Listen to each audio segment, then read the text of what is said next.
What's going on, y'all? What I have here is a wheel that's set up to go on a fence gate. Check this thing out. This is awesome. This is everything it came with right here. I did throw the box away, but check it out. They give you 2 U-bolts. Let me just open this up and show you what you get.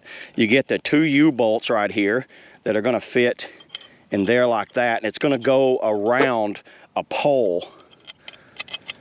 And then you get the 4 washers that go on there like that. Pretty simple to set up. Thank you, Carr. This is by the company USCasters.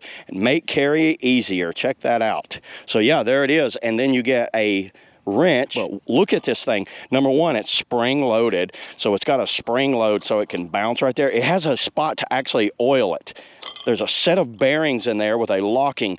There's an on and off, so you can use your foot and lock it. See how it's locked there? That ain't gonna move. So if you got your gate and you wanna lock it, you can lock it like that. Then you wanna open it, you just open it like that.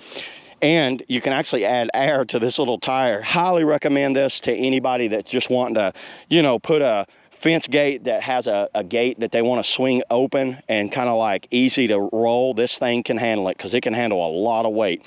So yeah, that's all I got today, everybody, on the gate wheel. Get you one. See you guys in the next video.